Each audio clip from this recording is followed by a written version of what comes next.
Okay, good morning, students. Thank you.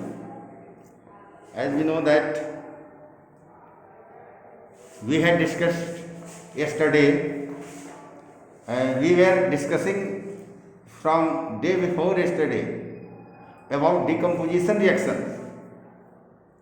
Among types of chemical reaction, this is second one. Decomposition reaction is the second one, about which we were discussing from day before yesterday, and already we had discussed on day before yesterday about some types of decomposition reaction, as calcium carbonate. When calcium carbonate is heated, it is decomposed to give calcium oxide and carbon dioxide. When potassium chloride is heated in the presence of manganese dioxide, which is a catalyst, उत्प्रेरक कहते हैं इसे, it decomposes to give potassium chloride and oxygen. And when ferrous sulfate is heated strongly, it decomposes to form ferric oxide, sulfur dioxide and sulfur trioxide. तो यह जो हमने कहा कि फेरस सल्फेट, जिसको हम कल बताया था कि इसको ये क्या कहेंगे कि ये green coloured ferrous sulphate hepta hydrate crystals कहते हैं, FeSO4 इंटू 7H2O, क्योंकि इसमें क्या है कि एक ग्रीन कलर फेरस सल्फेट के मॉलिक्यूल में 7 जो है 7 वाटर के मॉलिक्यूल होते हैं, जिसे वाटर ऑफ क्रिस्टलाइजेशन कहा जाता है। इस वाटर ऑफ क्रिस्टलाइजेशन के उपस्थित होने के कारण है, इसकी उपस्थिति के कारण ही उसका रूप जो है, फॉर्म जो होता है वो क्रिस्टल के फॉर्म में होता है, सबस्टांस का रवा के रूप में होता है, जो जिसे हम क्रिस्टलाइन सबस्टांस कहते हैं। क्रिस्टलाइन सबस्टांस रवादार पदार्थ है ना। अमॉर्फस सबस्टांस क्या होगा? बेरवादार पदार्थ। तो इन बातों को हम समझे थे और इसको समझा था हमने, और फिर कल हमने बताया था, we had discussed yesterday about the same decomposition reaction when that is when ferrous sulfate is heated strongly, it decomposes to form ferric oxide, sulfur dioxide and sulfur trioxide. But we had discussed about experiment. We had discussed about experiment, how to experiment can be done, कैसे किया जा सकता है ना, कैसे किया जा सकता है कोई यह एक्सपेरिमेंट। इसमें हम फेरस सल्फेट को कैसे गर्म करेंगे ताकि हमें फेरिक ऑक्साइड, सल्फर डाइऑक्साइड और सल्फर ट्राइऑक्साइड मिले। तो उसके लिए हमने डिस्कशन किया था, बॉइलिंग ट्यूब की बात है ना, फिगर भी दिया था। तो उसको बॉइलिंग ट्यूब में गर्म किया जाता है तो हमें फेरिक ऑक्साइड और फिर सल्फर डाइऑक्साइड, सल्फर ट्राइऑक्साइड ये गैस मिलते हैं। ये हम कल बताया था स्टडी। और फिर ये भी हमने बताया था कि when lead nitrate is heated strongly, it breaks down to form simpler substances like lead monoxide, nitrogen dioxide and oxygen, ये भी बताया था। अब इसको आज हमको समझना है कि एक्सपेरिमेंटल नॉलेज कैसे हासिल करेंगे, कैसे हम लेबोरेटरी में, केमिस्ट्री के लैब में कैसे एक्सपेरिमेंट करेंगे, हम कैसे डिकम्पोज करेंगे लेड नाइट्रेट को, जो कलरलेस केमिकल कंपाउंड है, हीट के एक्शन से। और लेड मोनोऑक्साइड है ना, जो येलो कलर का है, उसको नाइट्रोजन डाइऑक्साइड जो गैसियस सब्सटेंस है, ऑक्सीजन जो गैसियस सब्सटेंस है, उसको कैसे पाएंगे है ना, जो सिंपलर सब्सटेंस है लेड नाइट्रेट के बनस्पत। तो कैसे हम करेंगे इसको देखना है। सो यह जो डिकम्पोजिशन रिएक्शन यहाँ लिखा हुआ है ना, क्या 2PbNO3 होल ट्वाइस, इसको गर्म किया गया, डिकम्पोजिशन हुआ 2PbO solid S plus 4NO2 gas plus O2 gas. ये जो है डिकम्पोजिशन रिएक्शन। तो इस डिकम्पोजिशन रिएक्शन में है क्या, सो समझना है। In this decomposition reaction the colourless compound lead nitrate ये फॉर्म करता है क्या, येलो कंपाउंड है ना, लेड मोनोऑक्साइड, और ब्राउन कलर का धुआं देता है, फ्यूम देता है नाइट्रोजन डाइऑक्साइड का, वो ब्राउन भूरा रंग का होता है ना, ये इवॉल्व होता है ना। Here one compound lead nitrate lead nitric एक कंपाउंड है ना। हम देखते हैं क्या कि एक कंपाउंड लेड नाइट्रेट जो कम्प्लेक्स केमिकल कंपाउंड है is breaking down to form 3 compound, lead monoxide, nitrogen dioxide and oxygen, है ना, by the action of heat, by applying heat. So it is a decomposition reaction. यह एक decomposition reaction है। Since the decomposition of lead nitrate is brought about by heat, therefore heat के द्वारा ही होता है, इसलिए हम इसे क्या कह सकते हैं, इसे हम कह सकते हैं कि यह आपको थर्मल डिकम्पोजिशन है ना। Now we have to carry out the decomposition reaction of lead nitrate, है ना, इन द लेबोरेटरी। तो उसके लिए कल वाला जो हमने एपरेटस को अरेंज किया था और कल जो हमने फिगर दिया था वही फिगर सेम रहेगा।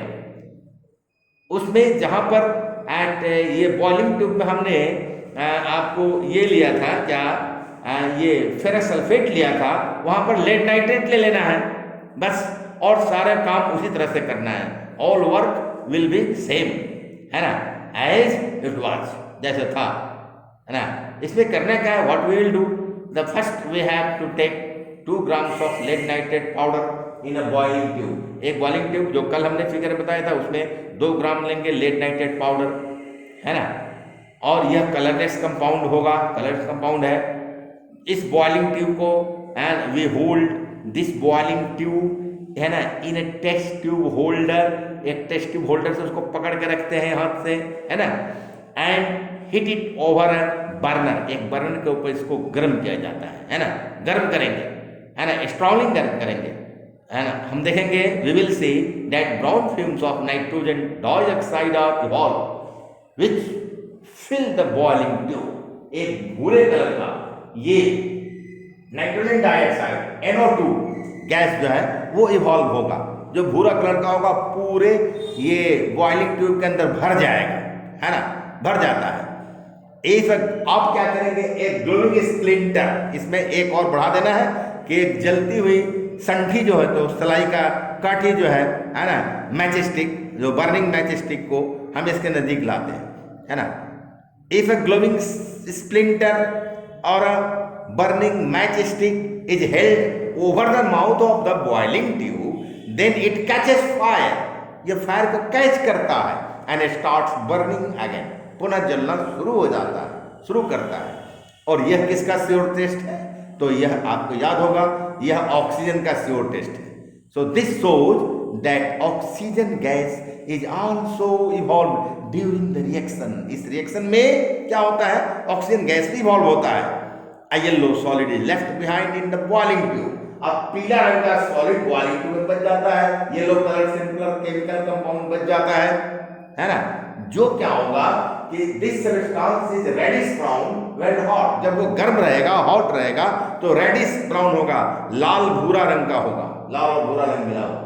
और जब ठंडा हो जाएगा, है ना, but yellow colour when cold, जब ठंडा हो जाएगा तो येलो हो जाएगा, है ना, पीला रंग में चेंज हो जाएगा। सो a yellow solid is, so a yellow solid is left behind in the boiling tube. This is lead monoxide, यही lead monoxide है, PbO है ना। वहाँ 2 कोफिशिएंट डाले हैं, वहाँ ये रिएक्टेंट में 2 कोफिशिएंट डाले हैं, प्रोडक्ट में 2 डाले हैं, फर्स्ट प्रोडक्ट में, सेकंड प्रोडक्ट में 4 डाला गया है। ये सब बैलेंस करने के लिए वो सिखा दिया गया है हिट एंड ट्रायल मेथड से केमिकल इक्वेशन को कैसे बैलेंस करेंगे, वो आप लोग जानते हैं। पार्शियल इक्वेशन मेथड भी हमने पढ़ाया था, 2 एग्जाम्पल से पढ़ाया था, वो सब भी आप लोग जानते हैं। तो अब यहाँ क्या है कि ये हमको yellow colour simpler chemical compound मिला, लेड ऑक्साइड, है ना, क्या मिला, लेड मोनोऑक्साइड के ये एक ही ये क्या है यहाँ पर ऑक्सीजन का एटम है, लेड मोनोऑक्साइड है। और उसके बाद क्या मिला हमको, तो रेडिश ब्राउन कलर का ये लेड मोनोऑक्साइड शुरू में मिलता है, और जब ठंडा हो जाता है तो पीला कलर का होता है। और उसके बाद फिर क्या मिला, तो नाइट्रोजन डाइऑक्साइड गैस मिला और ऑक्सीजन गैस मिला, है ना। तो ये सारे जो रिएक्शन हमने आपको बताया और पढ़ाया, chemical equation, balance chemical equation को लिखते हुए, देते हुए, है ना, वो सब, है ना, जो कैरी आउट किया गया है, जो बताया गया, पढ़ाया गया है, वो सब हीट के एक्शन के द्वारा हुआ। ये सारे के सारे, है ना, ये जितने हुए हैं वो सब हीट के एक्शन से होते हैं. By applying heat this all chemical reaction है ना takes place. All chemical reaction which has been taught already take place by applying heat energy को अप्लाई करके ऐसा होता है. ये सब हुआ है, इसलिए ये सब थर्मल डिकम्पोजिशन केमिकल रिएक्शन है. अब now we have to study about the chemical reaction which decomposition chemical reaction which takes place और which are carried out by using electricity. तो इलेक्ट्रिसिटी के भी यूज करके, लाइट का भी यूज करके हम डिकम्पोजिशन रिएक्शन ये कराते हैं. उसमें एक जटिल केमिकल कंपाउंड टूटता है सिंपलर केमिकल है ना सबस्टांस में. तो इस तरह से हम देखते हैं कि इलेक्ट्रिसिटी का भी यूज हम करते हैं. तो अब इलेक्ट्रिसिटी के यूज करके हम क्या करते हैं, वाटर को तोड़ते हैं, वाटर को डिकम्पोज कराते हैं, उसके क्या कहते हैं कंपोनेंट एलिमेंट्स में, हाइड्रोजन और ऑक्सीजन में. फिर उसके बाद हम क्या करते हैं कि NaCl है ना, साधारण नमक NaCl टेबल साल्ट कहते हैं, किचन साल्ट कहते हैं. तो ये NaCl को भी इलेक्ट्रिसिटी को अप्लाई करके हम डिकम्पोज करते हैं सोडियम और क्लोरीन में. उसी तरह से एल्युमिनियम ऑक्साइड को भी हम इलेक्ट्रिसिटी अप्लाई करके तो उसको डिकम्पोज कराते हैं एल्युमिनियम और ऑक्सीजन में. तो इस तरह से ये जो सारे केमिकल रिएक्शंस है इसके बारे में डिटेल में हम कल जो है इसको पढ़ाएंगे. और आज तक के लिए I think that this much is enough for you today. And next topics about which we have to discuss, the topic is how chemical decomposition reaction take place by applying electricity. So this will be taught tomorrow. Okay, thank you.